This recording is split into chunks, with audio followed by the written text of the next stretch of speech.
ईश्वर का नाम, अल्लाह वाहिगुरु मालिक का नाम है क्या? किसे कहते हैं नाम? क्या है नाम? क्यों ले नाम? अगर आपका नाम ना रखा होता तो क्या होता? सबको इंसान कहते, आदमी कहते, सारे खड़े हो जाते। आपका नाम रखा गया ताकि आपकी पहचान हो। आपका नाम लिया जाता है, आप बोलते हैं, सोचना नहीं पड़ता, क्योंकि वो आपके दिलो दिमाग में धस गया कि ये आपका ही नाम है। तो वो नाम से पहचान है।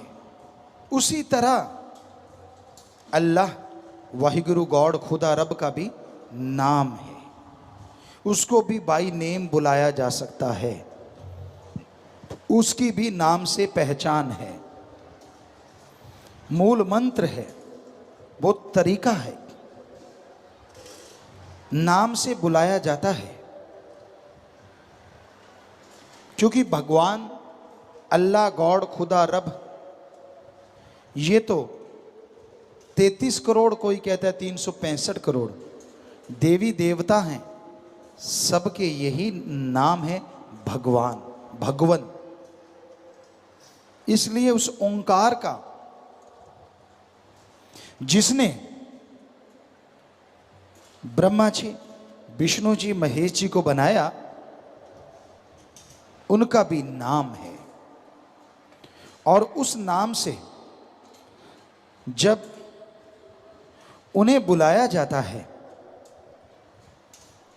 तो वो जरूर सुनते हैं। नाम लेना क्यों जरूरी है? 84 लाख शरीरों में ये आत्मा भटक के आई है, जो आज मनुष्य शरीर धारण किए हुए है। और 84 लाख जन्मों के अगर एक एक कर्म भी जोड़ें तो 84 लाख कर्म बनते हैं, जिन्हें हमारे धर्मों में संचित कर्म कहा गया है। इन कर्मों का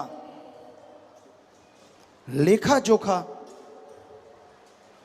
इंसान को देना पड़ता है, जीते जी। उदाहरण के तौर पे, आप मेहनत करते हैं, इस जन्म में कोई बुरा कर्म भी नहीं किया, खूब मेहनत करते हैं, फिर भी आप सक्सेस नहीं होते, फिर भी आप सफल नहीं होते। इसकी मेन मुख्य वजह है संचित कर्मों का चक्कर। जन्मों जन्मों के पाप कर्म जो आदमी से जुड़ गए हैं, आपके आड़े आते हैं, आपके रास्ते में आते हैं, जिसकी वजह से बहुत मेहनत करने के बावजूद आपको फल बहुत कम मिलता है। आप तंदुरुस्त हैं, सही सलामत हैं, अचानक से बीमार हो जाते हैं, बहुत बुरा हश्र होता है। ये भी संचित कर्म। तो इनसे बचाव एकमात्र तरीके से होता है, और वो है प्रभु का, अल्लाह का, वाहिगुरु का पवित्र नाम। उसका नाम लेके पुकारेंगे,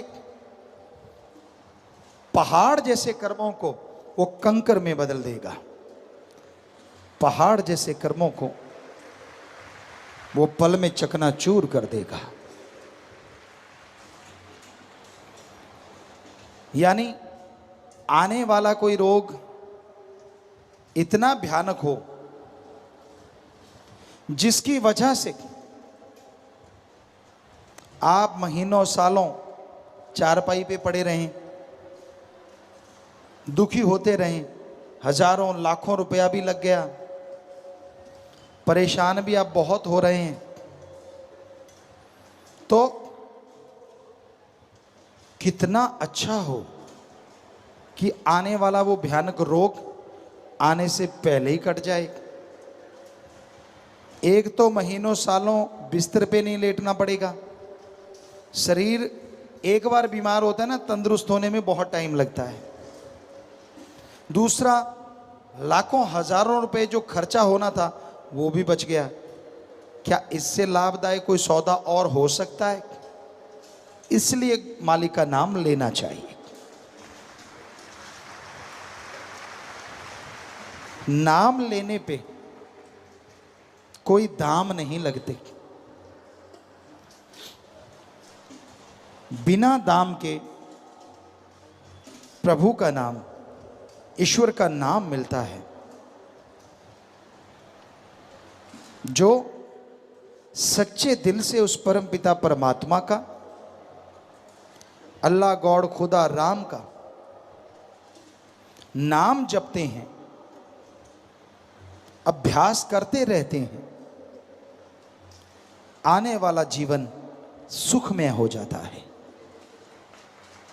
आने वाले जीवन में तंदुरुस्ती बनी रहती है। दुख में सुमरन सब करें और सुख में करे न कोय, जो सुख में सुमरन करे तो दुख काहे को होए। जब दुख आता है, गम चिंता परेशानियां आती हैं, सब लोग सुमरन करते हैं, सब लोग भक्ति करते हैं, और सुख में भगवान को याद नहीं करते। कहते हैं भगवान हमें याद ही नहीं। तो आने वाले कर्म कटेंगे कैसे? क्या आप दुख को उड़ीकते हैं? इनडायरेक्ट, अप्रत्यक्ष आप दुख को ही उड़ीकते हैं कि जब दुख आएगा तब मैं सुमरन करूंगा। क्यों आए दुख? क्यों नहीं सुख में सुमरन करते? जब घर में सुख शांति है, उसमें सुमरन कीजिए, उसमें भक्ति कीजिए।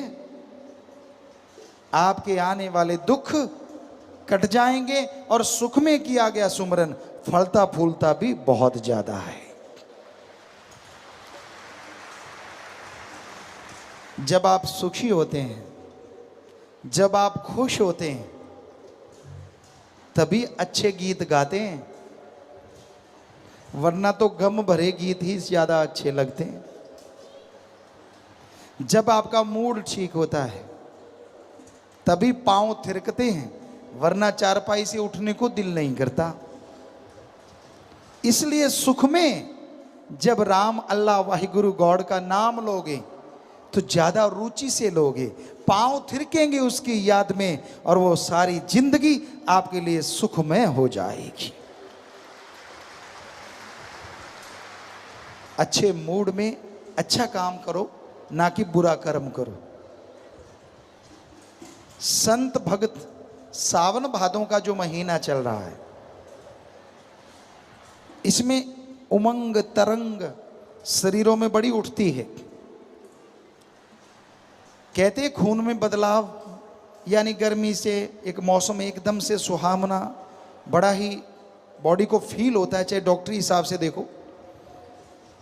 तो उसमें फिर वो अपने भगवान सतगुरु अल्लाह वाहिगुरु मौला को याद करते हैं। अगर वो दर्शन नहीं देता तो वैराग्य में तड़पते हैं। इस मौसम में तड़पना भी एक अलग तरह की तड़प बन जाती है, जिससे मालिक जल्दी दर्शन देने लगते हैं। मौसम बहार, दुनियादारी लोग दुनियादारी में मस्त पागल हो जाते हैं, और मालिक के यार मालिक में पागल हो जाते हैं, बात को पा जाते हैं। इसलिए मौसम कोई भी हो, गर्मी सर्दी बहार, लगातार किया गया सुमरन, लगातार की गई भलाई, लगातार की गई परहित सेवा आपके पूरी लाइफ में मौसम बहार बना के रखेगी। गर्मी सर्दी आपको नहीं लगेगी।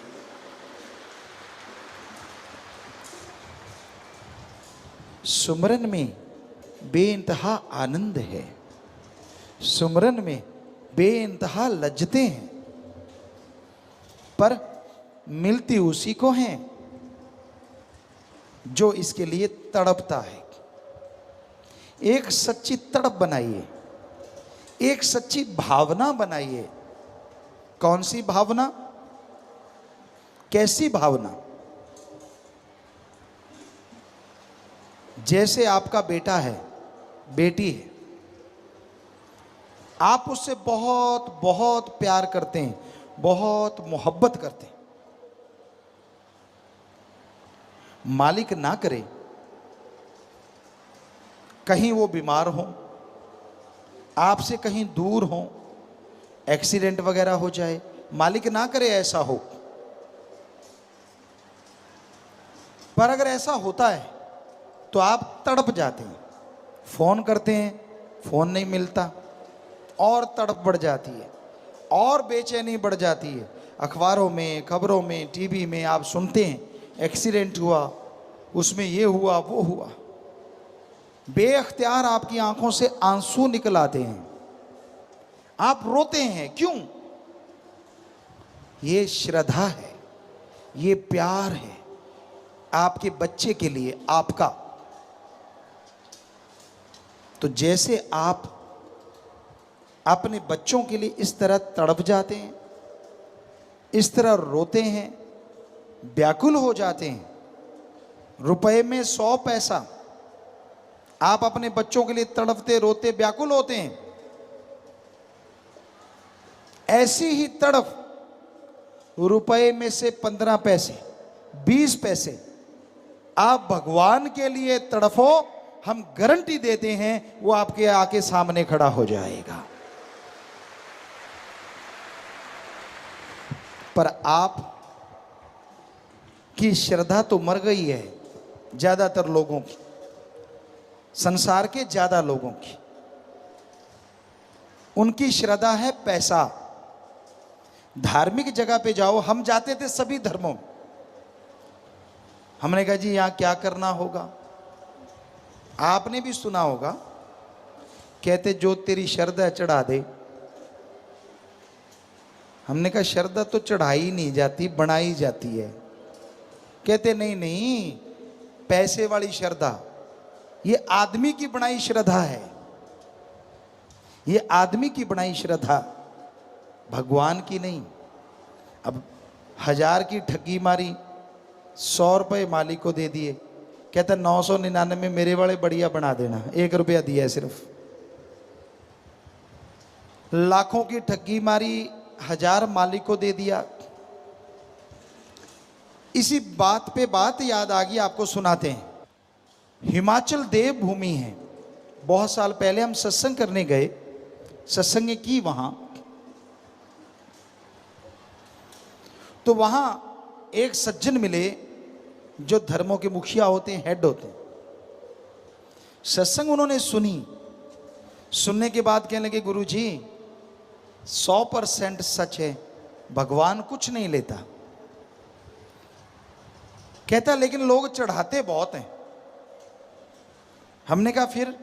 कहता जी हमने नाम रख रखे हैं। क्या नाम रख रखे हैं? कहता अगर कोई 1-2 रुपए चढ़ाता है तो हम चुप रहते हैं, सैकड़ों चढ़ाता है तो हम कहते हैं ये है हजारों वाला, 1000 चढ़ाता है तो हम कहते हैं हजारों चढ़ाता है तो ये है लाखों वाला, और लाखों चढ़ाता है तो हम कहते हैं ये करोड़ों वाला। साथ खड़े साथियों ने पूछा वाला क्या? कहता अगर कोई 100 चढ़ाता है, सैकड़ों, तो हम कहते हैं ये हजारों वाला ठग है, हजारों की ठगी मारी होगी तो 100 चढ़ाने आया है। 1000 चढ़ाता है तो हम कहते हैं ये लाख वाला है, हजारों चढ़ाता है ये लाखों वाला ठग है। और लाखों चढ़ाता है तो ये करोड़ों वाला ठग है। इसमें झूठ थोड़ा ही ना है। मैं चांदी चढ़ाऊंगा, मैं सोना चढ़ाऊंगा, मैं फलाना चढ़ाऊंगा। क्यों? कहता मैं तुझे 25 के लड्डू खिलाऊंगा, तू मेरा लाखों का फायदा कर दे। पिद्दा सा इंसान भगवान को बुद्धू बनाने चला है। अरे जो तेरे को लाखों का फायदा करेगा उसमें से 25 के लड्डू नहीं खा सकता वो। लोगन राम खिलौना जाना, खिलौना समझ रखा है, छोटा बच्चा समझ रखा है। बच्चा काम ना करे ना गांव में, बुजुर्ग कहते आजा बेटा तुझे गुड़ खिलाऊंगा, बच्चा भाग के काम कर देता था। शहरों में चॉकलेट दूंगा, आज की भाषा में आजा तुझे चॉकलेट दूंगा, बिस्किट दूंगा, टॉफी दूंगा, बच्चे काम कर देते हैं। तो क्या आप भगवान को बच्चा नहीं समझ रखा? भगवान आजा तुझे हलवा खिलाऊंगा, तुझे लड्डू खिलाऊंगा, तुझे जलेबियां, तुझे नारियल, तुझे चावल।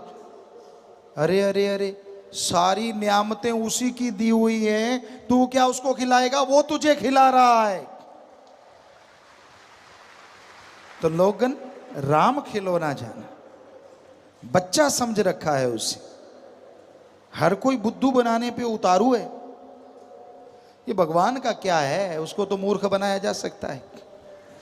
ये भूल जाते हैं वो सबका बाप है, सबको बनाने वाला है।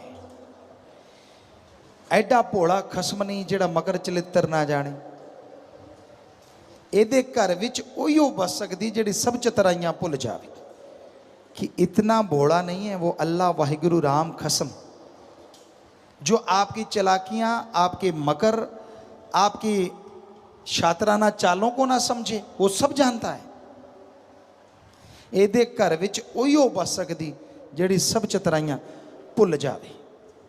दीनता, नम्रता, अंदर साफ बाहर साफ, व्यवहार का साफ। व्यवहार कहते ही ये लगता है ये क्या कह दिया, क्योंकि आजकल व्यवहारों का तो बुरा हाल है। पैसे लेगे तो टाइम पे मोड़ते नहीं, मांगने जाओ तो आगे से लठ निकाल लेते हैं। ये व्यवहार है। लोगों का हक मार के छीनते हैं।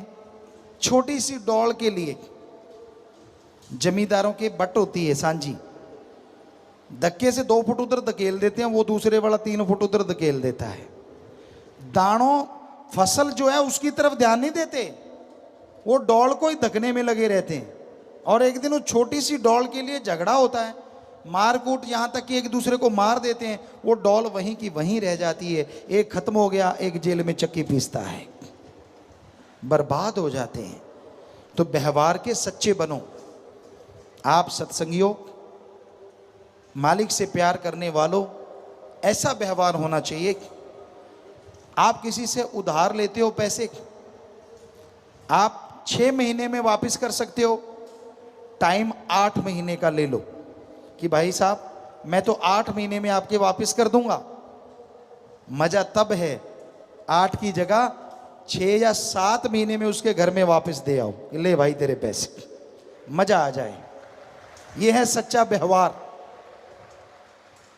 आप बहुत अमीर हैं, कोई गरीब है, जरूरतमंद है, आपके पास बहुत पैसा है, आप उसको उधार देते हैं, रुपया सैकड़ा, चलो 2 रुपये सैकड़े, 1.5 रुपये सैकड़ा, जो भी आप देते हैं, उसे कहिए कि भाई ये ब्याज लगेगा, ये पैसा ले ले। और वो जब पैसा लौटाने आए, मजा तब है जब आप उसका ब्याज उसके वापस हाथ में थमा दो कि भाई तेरा काम सर गया, मेरे को ब्याज की जरूरत नहीं है, भगवान तेरा भला करे, मजा आ जाए। ये होना चाहिए सत्संगी का व्यवहार। अगर व्यवहार पूछते हो हमसे कैसा होना चाहिए, तो ऐसा होना चाहिए। पर कई तो ब्याज का ही खाते हैं। चक्कर ये है, डक्का तोड़ना नहीं, बैठे बैठे ब्याज पे दिए, जो आया खा लिया, ये दिए उधर खा लिया।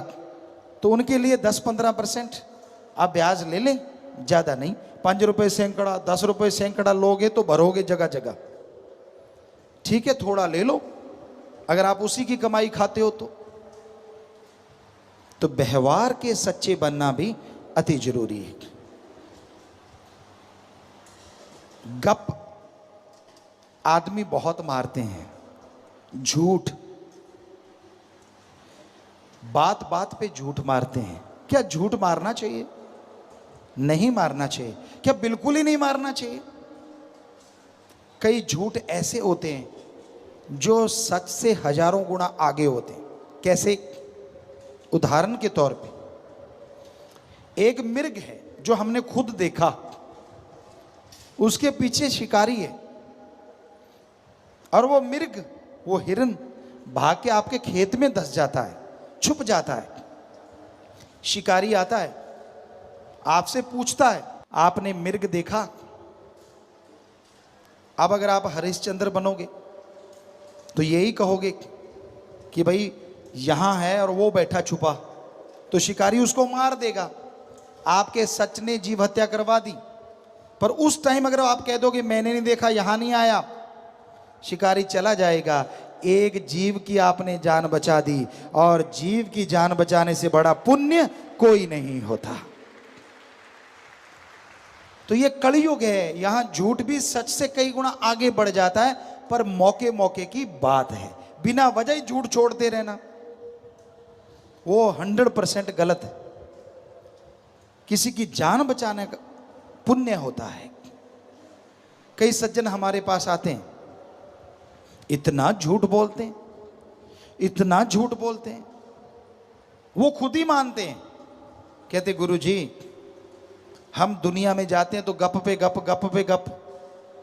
कहते जब आपके पास आते हैं 1000 बार सोच के बोलते हैं, यार कौन सा सच है जो संतों के सामने बोल दें, क्योंकि सारा दिन गप की कमाई चलती है। हमने कहा भाई हमारे सामने तो सच बोल लिया करो। तो बोलते हैं, वो बोलते हैं। कई सज्जन ऐसे होते हैं जो सच बोलते हैं, या मालिक बुलवा देते हैं। तो भाई बात वहीं पे लेके आते हैं, नाम जपा करो, तभी व्यवहार के सच्चे बनोगे, तभी आत्मिक शक्ति आएगी, और उसी आत्म बल के सहारे आप सुख में जीवन बिता पाओगे। आत्मिक शांति, आत्म बल जब होता है तो इंसान कभी दूसरे का बुरा कर ही नहीं सकता, और कोई अगर उसे बुरा बोले तो आराम से शांति से सह लेता है, दुखी होता ही नहीं। और जब सामने वाले को आप कुछ बोल रहे हैं वो दुखी नहीं हो रहा, तो जितना बोला है वो बोलने वाले के ऊपर ही लागू हो जाता है। पर ऐसा बहुत कम लोग होते हैं जो शांत रहें। आपको एक गाली दी, आप 2 जड़ देते हो। आपके एक थप्पड़ मारा, आप लट कर उठा लेते हो। तो कहाँ से भगवान न्याय करेंगे और कहाँ से भगवान कुछ खुशी देंगे? तो शांत में जीवन जीने का अलग ही मजा है, अलग ही आनंद है। पर इसके लिए सुमरन तो करना होगा, वचनों पे तो चलना होगा। जो वचन नहीं मानते, मनमता गलतियां करते रहते हैं, वो दुख भी जरूर भोगते हैं, तकलीफ भी उन्हें उठानी पड़ती है। उस समय से डरो जब वो हिसाब करेगा, क्योंकि उसका हिसाब बड़ा परफेक्ट होता है। दशमलव की भी गलती की गुंजाइश नहीं होती, 0 भी कम ज़्यादा नहीं लगने देता। इधर दशमलव लगनी है या उधर लगनी है, ये भी पूरा ध्यान रहता है। इसलिए उसका हिसाब हो, उससे पहले पहले आप राम नाम से अपना हिसाब क्लियर कर लो। उसने मौका दिया है आदमी को कि नाम ले ले, सुमरन कर ले, और तेरे सारे पिछले कर्म खत्म होते जाएंगे, जितने भी पाप कर्म हैं, और जिंदगी खुशनुमा होगी, सुखमय होगी। तो भाई ये तभी संभव है जब आदमी पीर फकीर की सत्संग सुने, सुन के वचन माने, तभी सुख मिलता है, तभी खुशियां मिलती हैं, तभी परमानंद मिलता है। तो जरूरी है आप मालिक का नाम जपें, जिस पे कोई दाम नहीं लगते। जिस पे कोई धर्म जात मजहब नहीं छोड़ना पड़ता, जिसके लिए दर बदर नहीं जाना पड़ता। आप घर परिवार में रह के मालिक का नाम जपते रहिए, जैसे मर्जी कपड़े पहनो, जिस मर्जी धर्म में रहो, कपड़ों से मालिक को कुछ लेना देना नहीं है। मालिक जब पहचान करवाता है तो कपड़ों की जरूरत नहीं होती। मालिक जब भेजता है तो कपड़े पहन के नहीं भेजता। क्या कोई पैंट शर्ट पहन के पैदा हुआ है? नहीं, सब नंगे आते हैं। ठीक है, मालिक ने सद्बुद्धि बख्श दी, नंगे रहना नहीं। इसका मतलब ये नहीं है कहीं आप सोचो पिताजी ने कह दिया कपड़े ही ना पहनो। ये खोपड़ा किस लिए दिया है? ये मालिक ने इसलिए दिया है कि आप इसका इस्तेमाल करें और जिससे भावना शुद्ध रहे वैसे बन के रहें। सो जैसा आपका दिल करे कपड़े पहनो, कोई रोक टोक नहीं। भावना शुद्ध होनी चाहिए, भावना पवित्र होनी चाहिए, तभी मालिक मिलता है, कपड़ों से नहीं मिलता। पीर फकीर भी कई बार कई लोग मिलते हैं, हम तरह तरह के कपड़े पहनते रहते हैं। जब से साथ संगत ने कहा, रूहानी जाम शुरू हुआ कि पिताजी बदल बदल के पहनो, तो हम बदल बदल के पहनते। खास करके नई जगहों पे जाते हैं और हैरानी ये होती है, कईयों के दिल में होता है कि पिताजी ने सफ़ेद कपड़े नहीं पहने, कहीं पैंट शर्ट पहन रखी है, कहीं कैपरी है, कहीं 3/4 है, कहीं कुछ है, कहीं कुछ है, स्लीवलेस है, कहीं बाजू वाला, कभी कुछ कभी कुछ। कि अब नाम कौन लेगा? और बिना सत्संग बिना समझाए सैकड़ों लोग बैठ के नाम ले जाते हैं, क्योंकि फ़कीरों को कपड़ों से कोई लेना देना नहीं होता। वो मालिक का नूर छुपाने से छुपता नहीं, लोग बता देते हैं, लोगों को बता देता है मालिक कि भाई आपके लिए फ़कीरों को भेजा है, आप भक्ति में जुड़ जाओ। सो कपड़ों से कोई मतलब नहीं कि आप कैसे पहनते हो, पर विचार शुद्ध होने चाहिए। और कपड़े खास करके बहनों के लिए इतने ऐसे भी ना हो जिसमें नंगेज बाहर आ जाए, ये बिल्कुल गलत है। आप किसी को उत्साहित करते हैं और बाद में गुंडागर्दी होती है, दोष उसको देते हैं। तो आप सब जानते हैं पढ़ा लिखा टाइम है, तो भाई बताना हमारा फ़र्ज़, माना ना माना आपकी मर्जी। हर कोई मर्जी का मालिक है, किसी का कोई गुलाम थोड़ा ही ना है। और जो भगवान के गुलाम बन जाते हैं उनके सामने त्रिलोकी का राजा भी कुछ नहीं होता। बेफिक्र मस्ती की जिंदगी जीते हैं, परमानंद में हर समय गुजरता है। जिंदगी के नज़ारे अगर आप लूटना चाहते हैं तो बहुत जरूरी है अपने अंदर की ईगो, अहंकार को त्याग दो। जब तक आपके अंदर अहंकार रहेगा तब तक परमपिता परमात्मा अंदर होते हुए भी नजर नहीं आएगा। आज संसार में एक चीज कॉमन नजर आती है, वो है डबल फेस।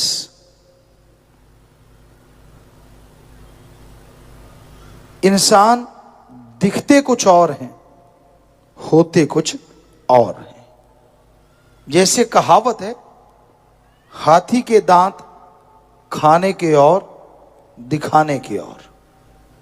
आज के दौर में कुछ ऐसा ही इंसानों के साथ है, लोगों के साथ है।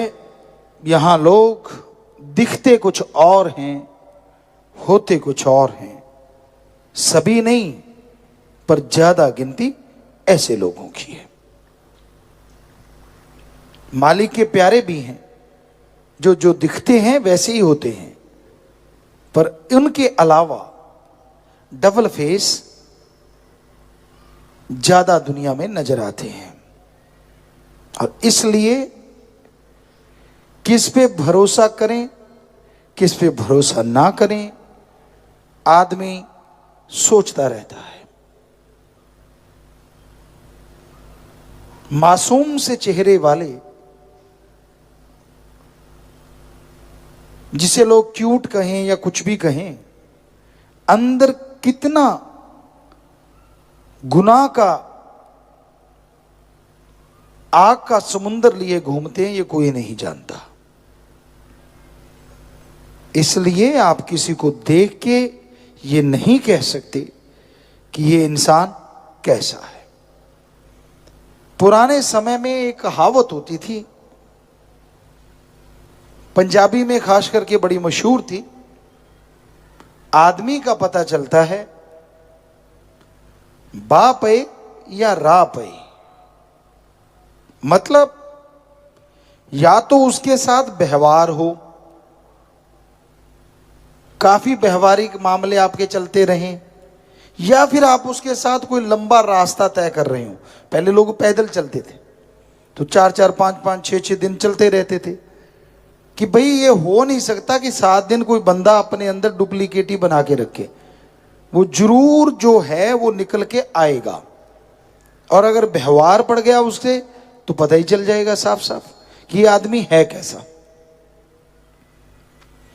इसलिए किसी के चेहरे पे मत जाइए। कौन सही है कौन गलत है ये आप व्यवहार से पता कर सकते हैं।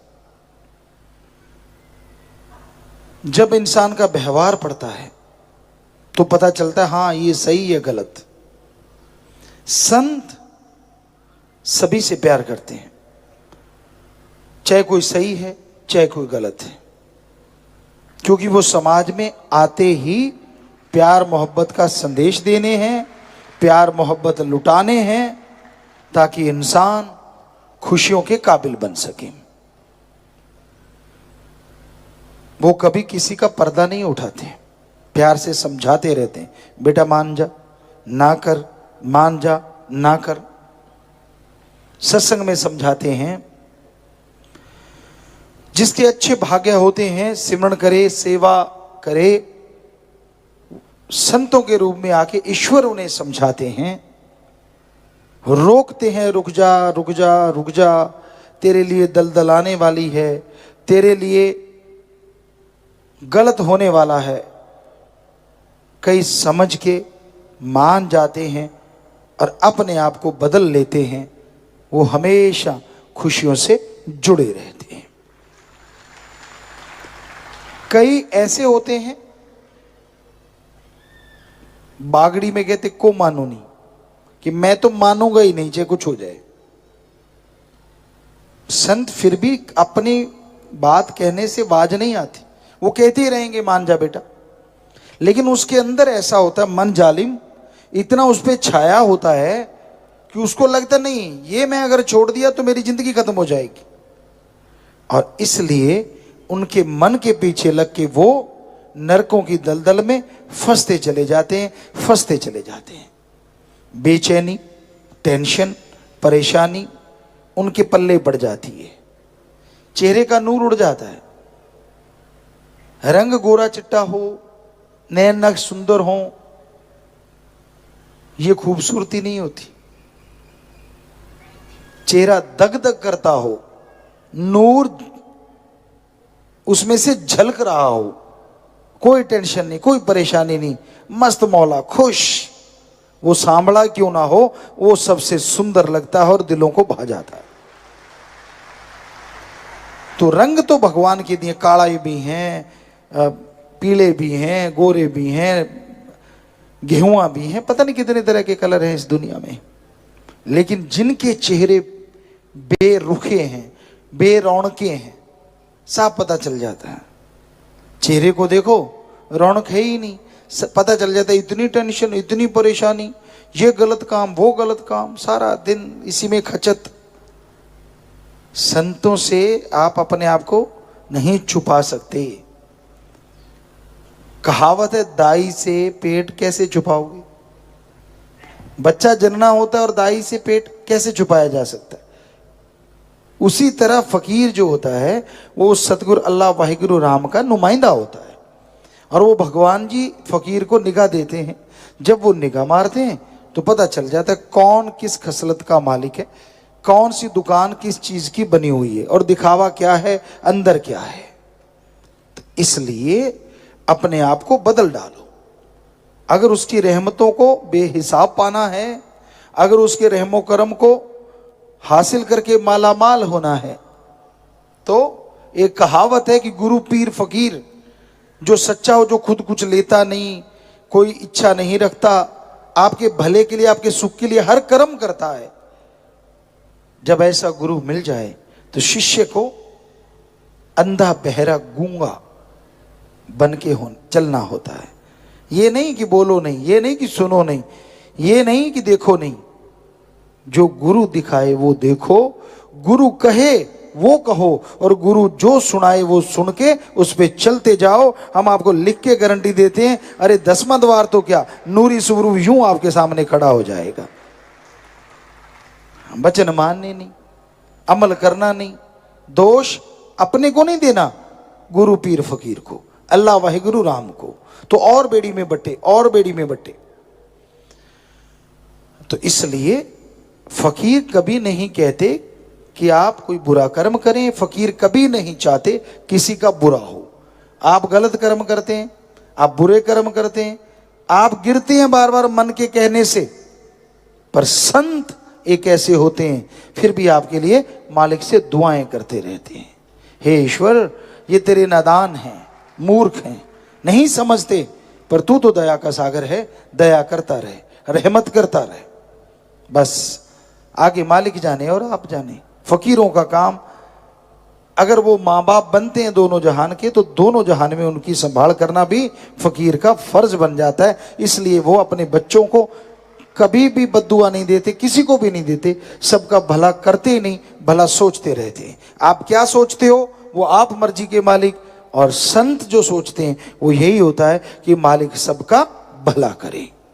गलत कर्म करने से आपको रोके, बुरे विचारों से आपके दिलो दिमाग को साफ करे, आपको हिम्मत दे, ताकि आप नेकी पे, भलाई पे चलते हुए तमाम खुशियां हासिल करें जिसके आप हकदार हैं, और वो खुशियां भी आपको मिलें जिसके अभी आप हकदार नहीं पर बन सकते हैं। परम पिता परमात्मा कण कण में, जर्रे जर्रे में जो मौजूद है, हर किसी के दिलो दिमाग की वो जानता है। कौन इंसान परम पिता परमात्मा से प्यार करता है और कौन सिर्फ दिखावे में यकीन रखता है। जरूरी है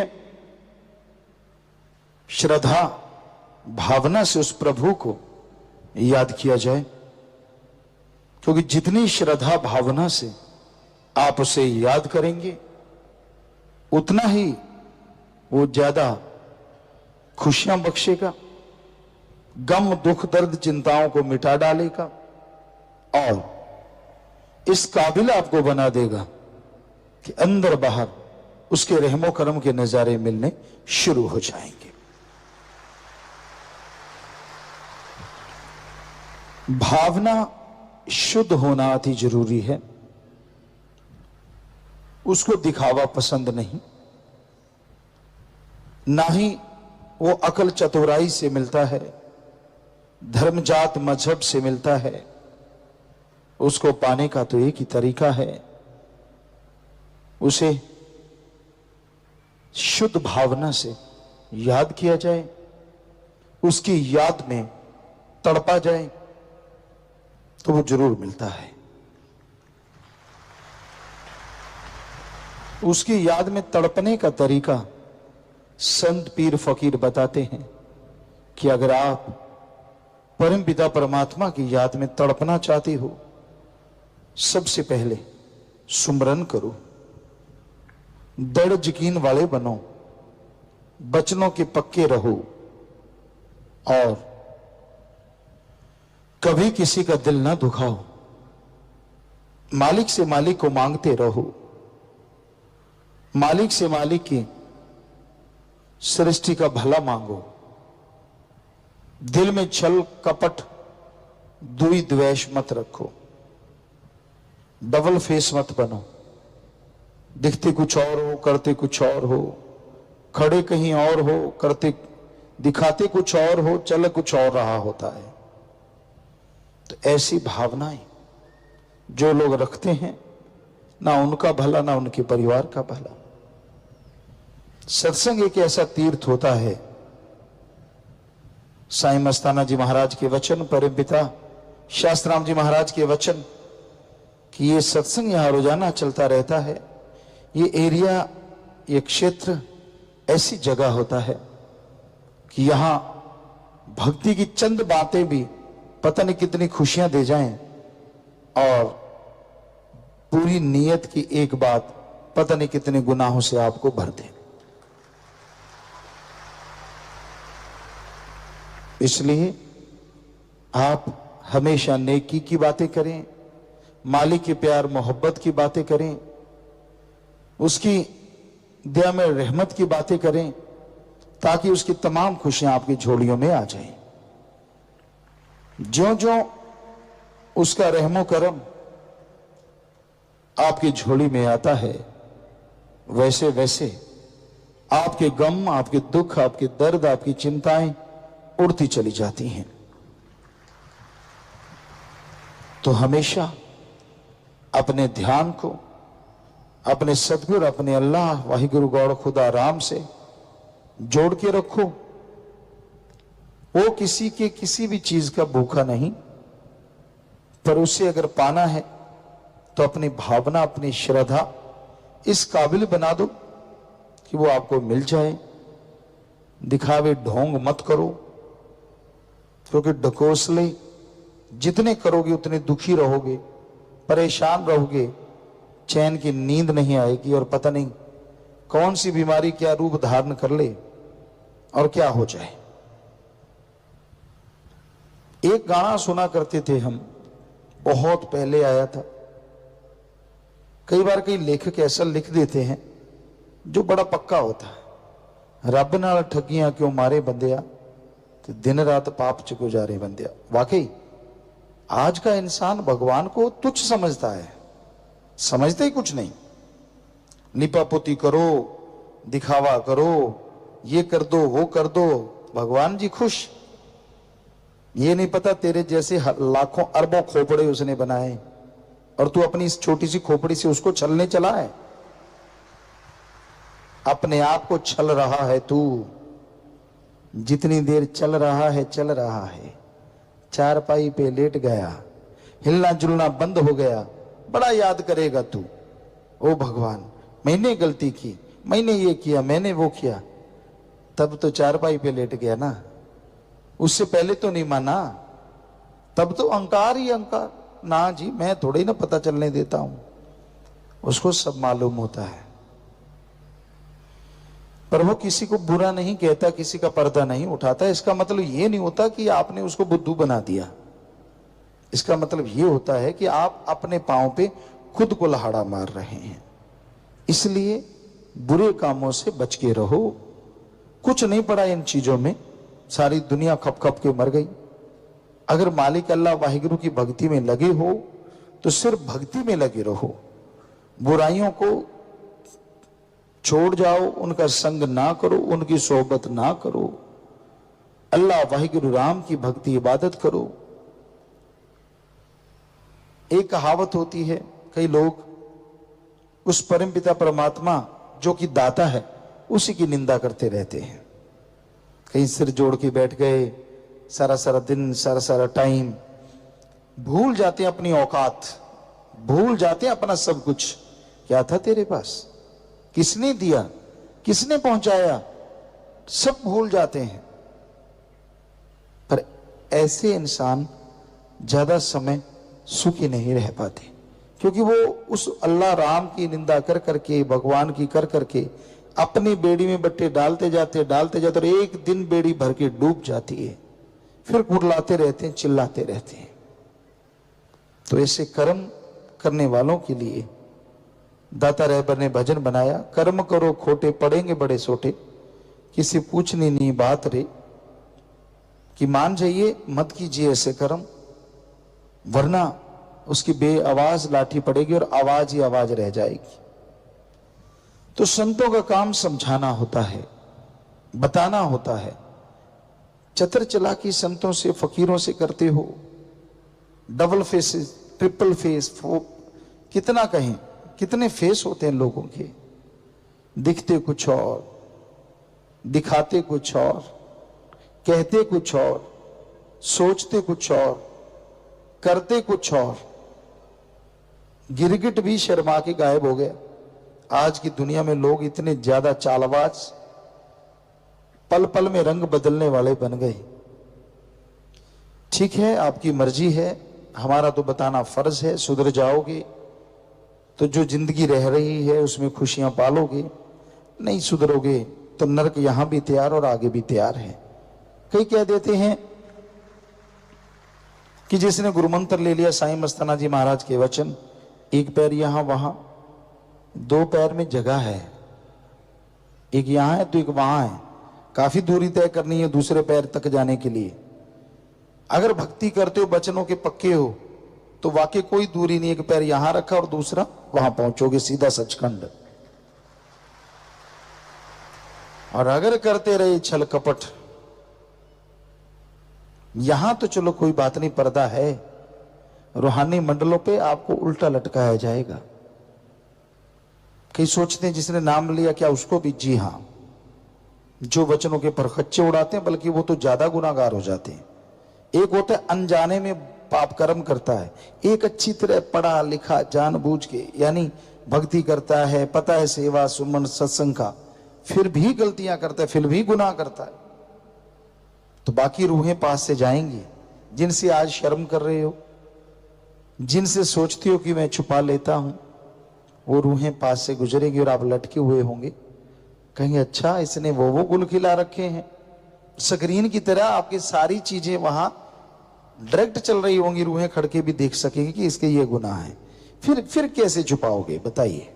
यहां तो चलो कमरे के अंदर चालाकी से माइंड का यूज करके आप कुछ ना कुछ करते ही रहते हैं, चालबाज बनते हैं। कमरे के अंदर जाके हंस देने खिलखिले जेड़े रोवण गए यार कल नो, जमाने लेखा लेना फड़ के तलवार कल नो। हंसी आती है ना फकीरों के बचनों पे, ऐसा टाइम आ जाएगा रोना भूल जाओगे, हंसना तो दूर की बातें हैं। हंसना तो क्या, हमारा काम तो बताना है।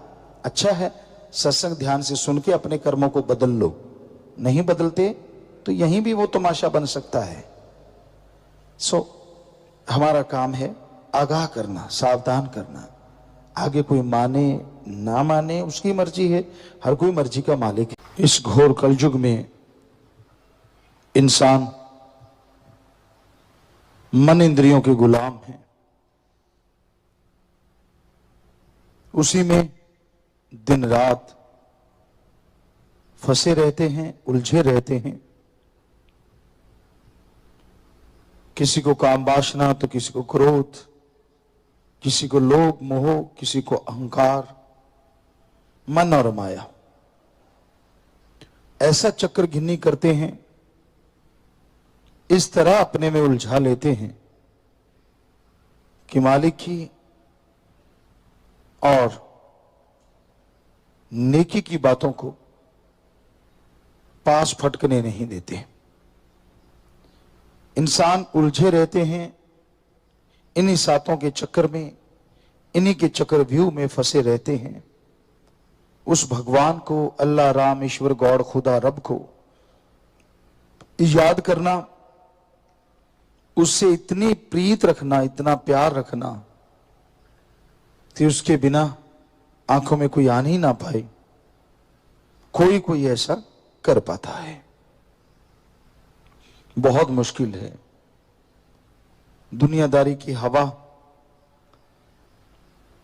और इन सातों का चक्रव्यूह, इससे निकलना कोई आसानी की बात नहीं है। भाग्यशाली हैं जो इनसे निकल के सतगुरु अल्लाह राम से प्यार करते हैं, मोहब्बत करते हैं। दुनिया से सबने जाना है, वो समय कब आना है किसी को मालूम नहीं। पता नहीं कब बुलावा आ जाए और इंसान को जाना पड़े। लेकिन जीते जी जो नेकी करते हैं, जीते जी जो भलाई करते हैं, जीते जी जो अल्लाह वाहिगुरु राम की भक्ति इबादत करते हैं, उनका नाम दुनिया गाए ना गाए, लेकिन दोनों जहां में उनकी जय जयकार जरूर होती है। भगवान की दरगाह में बहुत ऊंचा दर्जा मिलता है। भगवान की दरगाह में लोग उसे नमस्कार करते हैं, रूहों की पहचान होती है। हर कोई सजदा करता है, वाह यार ये ओढ़ निभा गया। यानी जैसी भगवान से प्रीत लगाई वैसी आखिर तक निभा देना, यही बहादुरी है। इसमें तरह तरह की रुकावटें आती हैं। कभी बाल बच्चों का चक्कर, वो ढंग से नहीं खिला पिला रहे, कभी खुद का परेशानियां, कभी जमीन जायदाद का चक्कर, बहुत सी घरेलू परेशानियों से आदमी घिरा रहता है। तभी तो गुरु सेवाओं ने फरमाया, बदकुवारी ना थी ही पछुताओ, कि जब बचपन होता है वो अपने आप में एक अलग ही मस्त जिंदगी होती है। हर किसी के साथ तो नहीं, क्योंकि कईयों के बचपन बड़े दुखदाई गुजरे हैं, पर ज्यादातर इंसान अगर देखे तो बचपन में जो वो बेफिक्र था, बिना टेंशन के, बिना किसी दुख दर्द के, बिना परेशानी के, खेलना कूदना, जो मांगा मिल जाना, या जो खाने को चाहिए मिला, नहीं मिला तो भी जैसा मिला फिर भी ठीक। लेकिन जैसे जैसे बड़ा होता गया, काम वासना के चक्कर में, विषय विकारों के चक्कर में हथे से उखड़ता गया, कबीलदारी ने चारों तरफ से घेर लिया, बीच में दांव लगाता है, बीच में भागा दौड़ी करता है, बीच में धोखा देता है, धोखा खाता है, पता नहीं क्या क्या होता रहता है। अपनी जिंदगी में अगर आप निगाह मार के देखेंगे तो आपको लगेगा एक जबरदस्त स्टोरी है, एक जबरदस्त कहानी है जो हर बंदे के साथ बीती है। किसी की सुखमय है तो किसी की दुखदाई है, लेकिन भाग्यशाली धन्य वो मां बाप जिनके बच्चों ने मालिक से प्रीत ओढ़ निभाई है।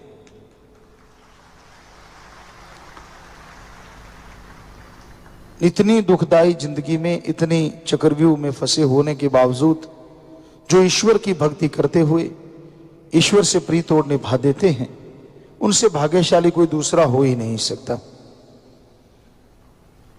और उनकी वजह से जब वो ओढ़ निभा के जाते हैं तो आगे दरगाह में जो रूहें उल्ट फंसी होती हैं या किसी जूनों में, तो मालिक रहमो करम करके पूर्ण गुरु पीर फकीर की उस रूह को हुक्म दे देते हैं कि अपनी रूहों को साथ ले जा।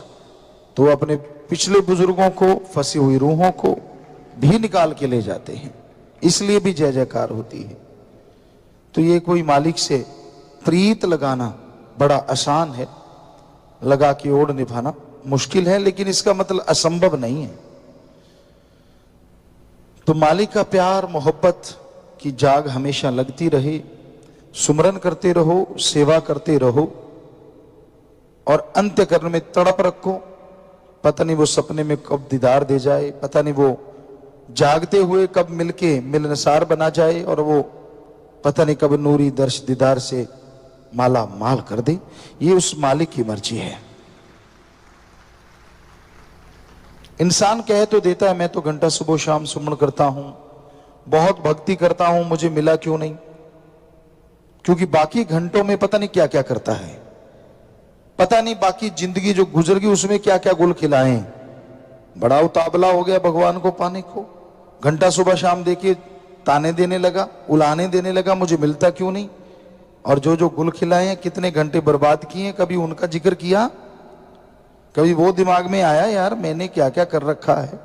फिर क्या हो गया अगर भगवान नहीं आ रहे? फिर भी सुकून तो देते हैं, चैन तो देते हैं, अंदर खुशी तो देते हैं, जीने की राह तो आसान बना देते हैं, पहाड़ जैसे कर्म कंकर में तो बदल देते हैं।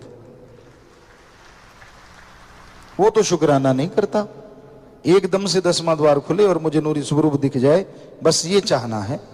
चाहना करना कोई बुरी बात नहीं, लेकिन ये तो उसकी मर्जी है ना, आप उसके काबिल कब बने, कब उसके लायक बने और वो नूरी स्वरूप भगवान आपको दिखाए। पर उससे पहले ये हो नहीं सकता कि भक्ति करने वाले, सेवा करने वाले और वचनों पे पक्के रहने वालों को मालिक अपनी झलक ना दिखाए। वो दिखाता रहता है, कहीं ना कहीं, किधर ना किधर, कोई ना कोई उनका इशारा आता रहता है। उसको पकड़ो ना पकड़ो ये तो आपकी मर्जी है, लेकिन ऐसा संभव है कि वो जरूर दिखाता है, हर हाल में दिखाता है। तो उससे प्यार करो, भगवान से, पर भगवान से प्यार अगर बढ़ाना चाहते हो तो उसकी बनाई औलाद से जरूर प्यार करो। उसकी औलाद सृष्टि की सेवा जितनी करते जाओगे उतनी मालिक की खुशियां आपकी झोली में आती जाएंगी।